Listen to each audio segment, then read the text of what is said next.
I haven't heard of that one. Is that kind of an add-on to the? I know you get a book on dating. It's a companion guide to his first book, Dating Essentials, or sorry, to his second book. So he's got No More Mr. Nice Guy, Dating Essentials for Men, and then this book, right? And so this book is great for coaches. If you're a coach, you should get this book. It's really good. But he has a chapter on red flags that are actually pretty good. These ones are a little more down to earth, not like the whole tattoos and whatever.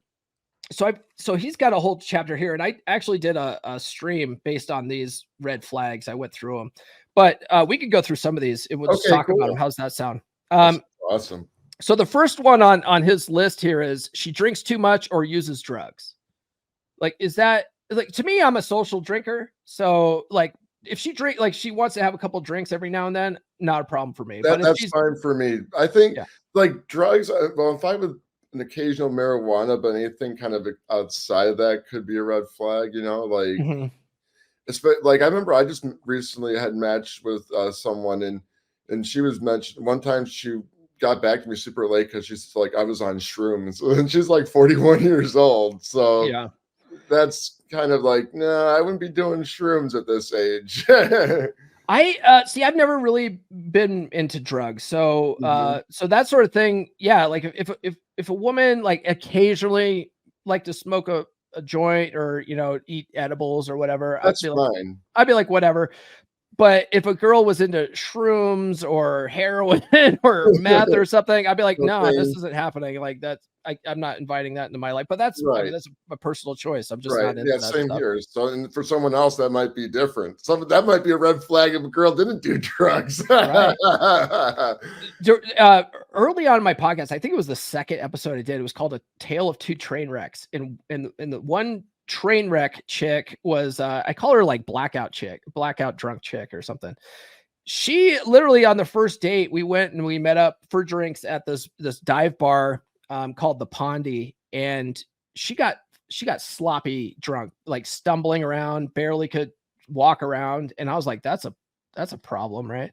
So so I was like, well, maybe it was just a one-off thing. So the second date, I invited her to my house to cook her dinner, and I had a bottle of wine here, and she literally drank like the whole bottle of wine by herself, and wow. It fucking just got sloppy drunk here, and I made her sleep on the couch because I didn't want to send her home and have to deal with like her possibly like wrapping her car around a tree or something like that. So I was like, you're gonna stay here. You're too drunk to drive, but I wasn't trying to put my dick in that night. And so the next morning, she was like, oh, I guess I probably had too much to drink. I'm like, yeah. And have a good day. Let her go and never called her again. So like that was a problem for me. Yeah. Like, I don't know. I like to drink, but yeah, if there's a girl who does it like excessively, because I've been out with a few of those who, I remember, but one time the girl was actually really fun. But I remember, like, I think the last time I ever saw this girl was like, we went to a Halloween party. And we took a left there and we took a left back, and then all of a sudden she just blew up for no reason. It was weird. Oh, like mad? Why she got mad? Yeah, I don't know what happened, but she did have a lot to drink. Like she had I know she had like 2 beers and 2 shots of tequila. Ooh, the tequila did it. Yeah. Yeah, the tequila did it. So, I have a friend who, if he drinks, is it tequila or whiskey? But he wants to fight. Like he could drink beer all night and be totally chill and drink like vodka and be okay. But if he drinks, I think it was whiskey, he wanted to fight. He started getting like, walking around with a chip on his shoulder. It's crazy. Oh, wow. That's crazy. Here's another one. She flirts a lot and needs male attention. I think that is a red flag. That would be a red flag for me. If a woman's like excessively flirty, has a lot of male friends, is always just very flirty with guys and stuff like that. To me, like, right. That's a chick that's gonna monkey branch. And same here. Like it's funny you said that because I know. So doing a meetup group, I know this one girl who always brings she brings this big crowd of guys out along with her boyfriend, and then she's like always sitting on the other guy's laps in front of him. I would not tolerate that shit. He likes it though. Yeah, I do you think that guys really like that thing or like that, or do you think that they tolerate it and they act like they I think they're nice guys? I've been wanting to. I'm gonna one of these days. I'm just gonna she's not around. I'm just gonna say something. I'm like doesn't that bother you, man? Yeah, doesn't that bother you? I would see what he says, but I heard from actually I heard from one of his other friends that there was a big like they got into a huge fight because when they were on vacation in San Diego because she did something like that. So, but no, like I see that I'm like, God, that's pathetic. I would never let my girl like, especially if I'm giving her the attention. She has to go get that from more guys and stuff. I would not tolerate that shit. No. And the thing about that too is a lot of guys are like, oh, I'm gonna check her and put her in her place. Say, I'm not gonna tolerate this. No, you don't. For that kind of stuff, you don't need to talk. You just need to walk. Usually that type of behavior doesn't just show up out of the blue. After you've been with her for a year or two, like she's been doing this consistently. You need to watch out for that in the beginning. As soon as you see that, just be like, you know what, this isn't gonna work for me. And then right, exactly. No, that's the best way to handle that situation. Go get your attention. I don't need you around. Yeah, No, I do not like that. Because a good quality woman, which goes back to the list in my book, right? The idea, the concept of the list in my book. A good quality woman that meets all your criteria, that's like, like let's say you want a woman that is nurturing, submissive, caring, supportive, right? You want to put those types of qualities on, not just great ass and huge tits and stuff like, I mean, that you want to put that on your list too, but the other qualities of a woman that doesn't do that type of shit, right? That's like, you're going to find that when you meet a woman like that, she's not going to do that. She knows not to go to Cancun on a girls only party or a girls only trip because she knows that's not the right thing to do. She knows that it's disrespectful to her man. So she won't fucking do that. But women that aren't really into their guys that much, and they want to be able to keep their options open, even if like they're in a committed relationship, they still want to keep their options open, will be like that. They'll be flirty, sit in other dudes' laps, they'll be entertaining dudes in the DMs, they'll be posting thought pictures on fucking Instagram and stuff like that. Like women that are really into you, that they know that they're actually afraid that they might lose you and stuff like that. They don't do that stuff, like you don't have to tell them. They just know. Women aren't stupid. Exactly. Women know exactly what they're doing. They all do, and they just play dumb, Here's another one here. She has, let's see here.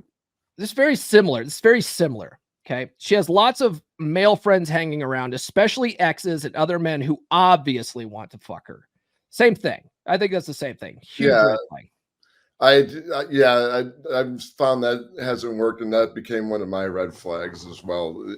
Because like normally, like this shows that she's just getting the attention again, kind of like wants the attention from all the other guys. I remember I matched with this one girl, and she did like a stream thing of the holiday party, all guys there at the party. And then complains about her friends, and or just say, well, I have this guy coming over to do this for me. So I'm like, that ain't gonna be me. No, not me, man, not me. So here's one that I wouldn't necessarily look at as a red flag, but I could see why other guys would, especially guys who have Madonna whore complex. Do you know what? Have you heard of that Madonna whore complex? No, what is that complex? Explain. So Madonna, refresh my mind. Yeah, so Madonna whore complex is very common in men. It's where they look at a girl who's acting slutty as a whore, and then a woman that doesn't want to put out as some kind of good girl, like, oh, that's wifey material, right? But the thing is, a lot of times the girl who doesn't want to put out with you on the first date and stuff like that, that's because she's just not that into you. But she's totally gonna, have a guy with a throat tattoo fuck her in the back of a neon in a Waffle House parking lot. You know what I mean? Like if she has genuine desire for a guy, she's going to want to put out, she might do the 3-date rule thing just to give you the appearance that she's a good girl. But if she's holding out after a third date, she's not necessarily a good girl. She just doesn't like you that much. Right. So, but a lot of guys, they'll see that, oh, she puts out with me in the first 3 days. Well, then she's some kind of slut. Well, not necessarily. You know what I mean? She could actually just be really into you. So this one here he's got as a red flag. She gives you a blowjob in the front seat of your car on a first date. I'm like, that's genuine desire right there. Like that to me would not be a red flag. That would be. I think I've gotten one on the first date actually. So. Oh yeah. Oh dude. Yeah. That's happened. That's happened on occasion. So like whenever I went out dating, I was never pushing for first date, first date lays. That was never my goal. My goal on the first date was literally just a chemistry test, see if I like her or not. Usually the second or third date, I was escalating things, right? But there was a couple of times on first dates where I'd go in for a kiss. I'd always go for a kiss on a first date because that's like the ultimate test of interest. But I'd go in for a kiss and like chicks would just be like, okay, it's on. He went in for a kiss, like, let's fuck. And it's like, oh shit, okay. Like, let's like this is happening right now. That's my test too. Like, because I go in for a kiss, I notice like, there's interest. I end up going on at least having a date too. Like ones I don't kiss, like I don't end up seeing. But one time though, I had, one girl said on the second date, and she did make up for it the second date because she was just trying to play up the good girl. Yeah, I've done that too. I only went on one date with a chick who she let me kiss her on the first date, but then she told me later that she didn't appreciate it or something. We went on a second date. I literally just spent the whole time fucking around with her, just going, so what do we gonna do here? You want a fist bump? You want a fucking fist bump? Is that what you want? Like I was just fucking around. I didn't care about her after that. I was like, it was something to do, but I knew I was wasting my time with her. Let's see. Here's the next one here. She wants to fuse really quickly. So what he means by that, he talks about fusion in his second book. And fusion is basically when a woman basically wants to be exclusive, and when you become exclusive, like your personalities start meshing together. You ever see those couples where they're like, I'm with her and she's got the shirt, I'm with him, and they have the same fucking mannerisms, and they're besties and they're best friends, and like their personalities aren't the same anymore. Like they've literally meshed their personalities together, and they're fucking annoying, right? So never do that. Always maintain your autonomy. But she wants to fuse really quickly. Basically what he's saying is she wants to get into an exclusive relationship like before it's time. That's a red flag too. And I think like women will usually, like a healthy woman will bring up exclusivity by the 7th or 8th date on average. But if she's bringing it up on the 2nd or 3rd date, I do think that's a red flag. Mm-hmm.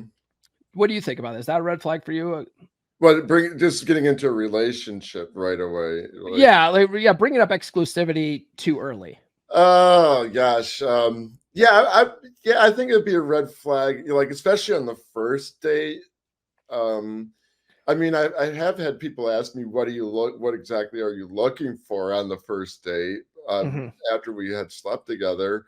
I always just say, I don't know. I'll know when I find it though. That's it. Yeah. I told her, like, I have and this is what I tell every girl I go out with. I go into the whole dating thing with no expectations. I just wanted to see if we mesh, have some casual fun, and, things happen. We can talk about it later on. I'm just very smooth in that. And I'm just being honest with them, letting them know that I'm, hey, I'm not looking to rush into a relationship. And I tell them too, sometimes it takes me like, a while before I even considered having a relationship, because I really got to get to know you well before I give you all my time. Yeah. Yeah. And I don't think there's anything wrong with that. That's actually a real smart way of playing it. Mm-hmm. She has a lot of horror stories about her past relationships, and he goes, you will soon be added to her list. I agree. Agreed on that. If I mean, this goes for guys too, right? People who talk shit about their past relationships and all the bad things in their past relationships, man, it just goes back to being a negative person. And you know what? Can I add to that one too? Yeah. Especially if she complains about all her horrible dates and how the guys always did something bad. Because I remember I matched with this one girl, and the whole conversation is like, oh, there's always something that goes wrong and everything. And sure enough, that happened on my date. Like I had a story where we were in the bedroom and she had her hand on my dick, and she was like, and this is the first date. And I said, and she's like, if I have sex with you, can I spend the night? I'm like, well, no, I just met you. And then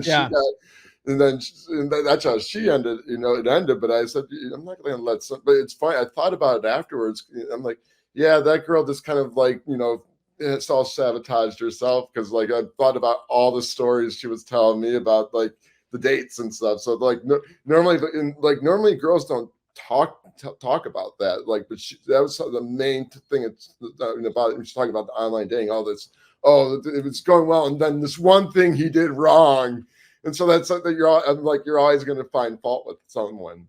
Right. Yeah, you're a nitpicker. You're a nitpicker. I don't like. I sometimes it's kind of fun on a date to hear someone's because we all go through like crazy dating stories. Like dating is weird, but It is. so sometimes that could be fun. But if they're just if they're just overly negative, it's like that's really what it comes down to for me. I remember the funny thing about that. She dated this one guy who had like lobster claw arms and everything. And so I just made a joke. I actually played a prank on her too. When I first showed up, I hid one of my arms to make it look like I had a missing arm. So like he had like an amputated arms? Yeah, like lobster claws. Like you had the arms like the fingers. Yeah. No shit. Okay. Well, good for her for taking a chance on a guy like that. But yeah, but it was funny. Sometimes too, like a red flag that I've noticed too is like, well, not always, but like when they, always find like they talk about a date and they find something, they just point out a lot of things like the guys did wrong. I mean, well, that's common, but I mean, if it's overly negative, you know what I'm saying? Yeah. I absolutely understand what you're saying. Now this was funny. This was funny. Let me know what you think about this one, because I'm like, this is literally all women. If this is on your red flags list, this is all women, right? She lacks accountability. Like you're literally negating all women on here. Yeah, yeah. I'm just kidding. There are women that have a sense of accountability and that they'll apologize. There are women out there like that, but they're rare. They are very rare. Most women don't, but a lot of guys, to be fair, don't have any sense of self accountability either. They like to point the fingers. Right, exactly. So that could be a red flag for a girl too. Accountability, so both parties are guilty. Yeah. So that one I thought was funny. And then this one, she lies, is deceitful, and regularly tells half truths. Like, yeah, that would be bad. How would you wouldn't really necessarily know that on a first date. That's something you would pick up over time, where like her stories don't match up. Like she says something one day and then another day it's like, wait. Or like something always comes up when you make a plan, or like I've had those where like, oh, something came up where I had to watch my nephew, but I saw a photograph. But then there's the next time, oh, I'm getting sick. Oh yeah. Oh, the ones where like they always want to talk to you online, but they never want to meet up. Like that. Right. Oh gosh. I know. Well, that's why I'm direct sometimes. I go, I don't have time for that. After, sometimes after like three or four messages, I'll ask to have a conversation to make a plan. And if they don't even want to get out their phone number, I understand. You can talk on the phone on the app because they have phone features on the app. If they aren't going to do that, I'm not going to waste my time. Yeah, I would always. So there's different ways of doing that. Like I know I've had friends who say, "Hey, shoot me your number," and then they close for a date on the phone.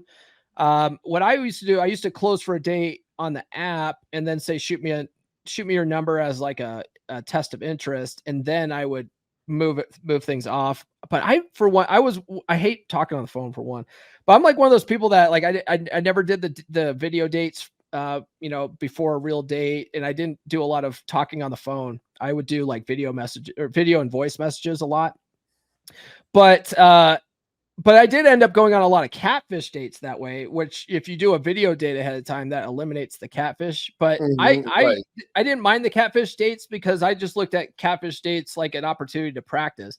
So if I would show up to a catfish date and a chick walks in and she's like 300 pounds, I'm like, oh, fuck. Okay, well, this is practice mode. And so then I just, she would sit down and I would just practice bantering, having a good time, letting her do 80% of the talking, teasing her and all that kind of stuff. So that way, the next date, when there was a hot chick, it's muscle memory. I've done this. No, I like that. You turned a negative situation to something positive. Instead of getting even though you're probably frustrated, you probably said, well, hey, I can at least, work on my social skills, get something out of this. Yeah. Just changing your mindset like that, it's not a negative anymore. It's all upside. It's all upside. And so when you don't have to see her again, and then if you don't like her and she's not fun to talk to, like it's one drink, like it costs you what, $5-10, you pay for the drink, say, well, you know what? I have to have an early night tonight. It was really great meeting you. Best of luck in your dating, and fucking leave. Like, you don't have to go for a kiss. You don't have to sleep with her. You don't have to be her girlfriend, be her boyfriend or whatever. Like, it's just an opportunity for practice. And a lot of guys, they just, they need practice. They need practice. They have terrible social skills. They have, they're not congruent, with, and they have no social awareness. They're awkward.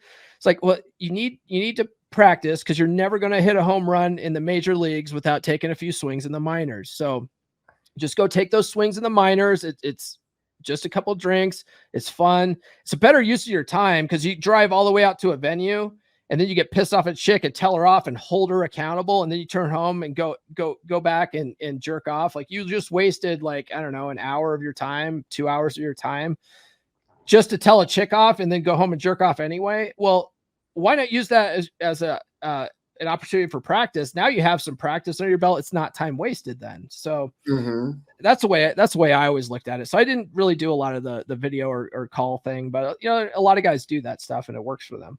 Right. No, I hear you. Well, hey, let's do one more, because we got to wrap up shortly, because I got to go out on a date soon. Okay. Yeah. Okay. So we've got, let's see here. Let's see. Here's a good one. She has little or no interest in sex. To me, that just says, like, if she has little to no interest in sex, then she probably just doesn't have genuine desire for you. Like, she didn't like you that much. So the whole goal in all this is to find a woman that has genuine desire for you, I think. Right. And that would be something I put on one of my top values. You mentioned something about what it is you're looking for. Yeah, that's one of the things I would have on there. Oh, that was on my list too. It was a woman that's highly sexual. There you go. Well, yeah, I know. I don't know. Like, I'm actually, so this one girl I've been seeing, like, we've been out a lot, but she just doesn't want to put out until she gets a commitment. And I said, that's bullshit. That's bullshit. That's like, to me, like, that a woman that does that, you're spinning your wheels, and she's making rules for you, and she's gonna break them for the guy with the throat tattoo in the Waffle House parking lot. You know what I mean? Right. No. And I talked to, like, one of my mentors, like, well, you can just play the slow one with that, I guess, if you want. I mean, but and I probably only see her once a month anyway. So, and, like, she's the last person. I mean, it sucks, because, like, actually, like, she has paid for some of my shit when we gone out. She still talks the talk, but she never walks that line. Yeah. But see, that was one of my rules, right? So she has a rule, right? No sex until commitment. Well, my rule is, if you haven't put out by the third date, you're gone. So it's like, so whose rule's going to win here? And it's always going to be my rules, because that it's my world that they're living in. Right. Exactly. And that's just a conundrum I'm into. So I'm like, yeah, maybe it's time to cut it, because I had slept with, like, 3 other girls in between. Yeah, because you can, and that's the thing too, is, like, once that is a 100% possibility, that there's plenty of other women out there, then it's like, why am I wasting time with these chicks that are making these dumbass rules for me? Well, I'm just not going to do that. And, best of luck to you. And they're going to find a guy. They're going to find a guy that's, that will, follow her rules and stuff and fall into her frame. But that's essentially what you're doing, is if they make a rule, is like you're falling into their frame. And I remember it's funny we're talking about that, because she mentioned too, like, if you ever get too tired, I can always make the plans. I'm like, no, I'm a leader. I like to make my plans. So I think maybe that's that there is definitely a shit test or a frame test. They want to see if you'll let them drive. But the thing is, if you let a woman into the driver's seat, they'll never trust you to drive again. So it's like, so you handle that good. Like, no, I make plans. I make the plans, just being real firm on that kind of stuff. That's all good stuff, but the rules thing, man, it's like, well, I've got my own rules. So right, exactly. Best of luck, finding your traditional husband out there. But well, see, one of my rules is, though, I have to sleep. I'm just going to make it clear, I have to sleep with someone before getting into a relationship, because I don't want to get into a relationship only to find out you suck in the bedroom. Right. Exactly. Right. And a lot of that comes down to genuine desire too, right? Because if she's really into you, she's going to want to have sex with you. Right. And usually if she's really into you, the sex is better.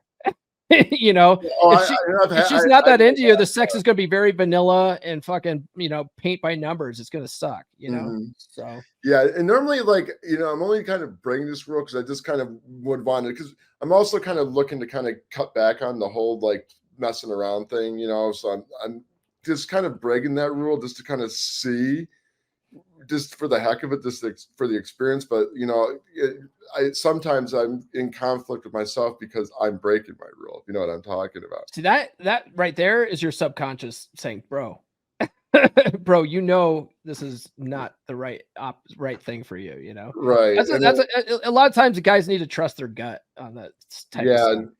And that's what I've even talked to my mentor about that. And like you said, you should just kind of go do the slow thing. But then I'm like, no, but I'm breaking my rule. But I'm going in there for the experience. But no, I think it's getting to the point where it's just because I'm thinking to myself, I'm wasting my time.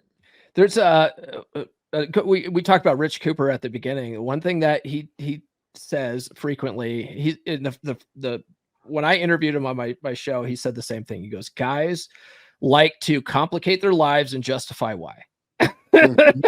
So, you got to think about it like that too. Right. No, that's true. Aha moments. So maybe, I think, my gut and my subconscious is telling me to do the right thing. And I'm a very intuitive person, and I'm probably just gonna like get nowhere if I continue to hold back. Because I told this girl, you're not getting in a relationship for at least I know you for a year, 6 months to a year. Right. So good luck. Yeah, that's just wasting my time. I had a similar situation. I called her like hairstylist chick or whatever. Great chick. Like we got along great, but she was a very religious woman.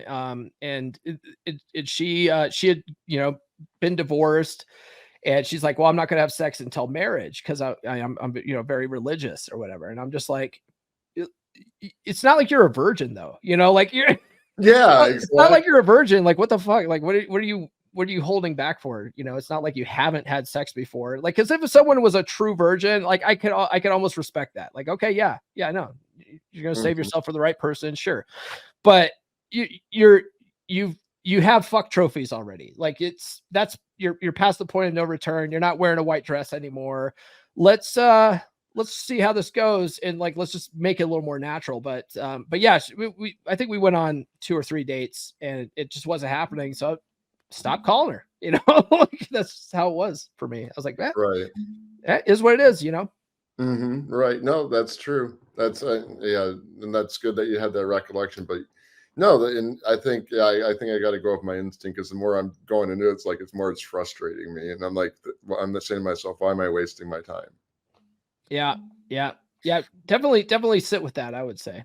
Yeah, because I've been used to doing a certain thing for for the past several years. It's like I had my rules, and I shouldn't, I'm saying, even though I'm just going in for the experience, I shouldn't I got to follow my gut. That's what I got to do. Yeah. I like that. Aha, coaching moment over the. All right, there we go. There you go. Hey, man, well, thank you very much for coming on to the show. And I think what I'm going to do is, we talked about a bunch of things. I'm going to break these up into different segments and everything. That'd be cool. And plus, it'd be easier to upload as well. Yeah. Whatever you want to do. Let me drop. Here's a link to my book in the private chat here. Oh, okay. Yeah. Okay. So when you put this out, if you could link to that in the description, that'd be great. Yeah, no problem, bud. I'll do that. I'm just making a note right now. If this comes out, you said when do you think this is going to come out? Well, I'm going to break them up into sections. So I'll do the first section next week. But when we get to the section where you talk about your book, where we get at the end, I'll put that in there in that video. So I'll be sure to chop that out for the second or third week in December. So it gets played when it we talked about. It's a lot goes on the air when the book comes out. Yeah, I'll just drop it in the chat here. It drops December. Fuck. God damn, I can't spell. December 12th. I get that way sometimes. There we go. Funny. I fixed it. All right. Yeah. So it drops. It actually officially drops December 12th. Okay. I'll make a note of that, and then You know, I'm going to be doing December 11th. Jesus, December 11th. Okay, yeah, you said 11th, so I'll change that. There we go. Okay, got it. But I made it a note.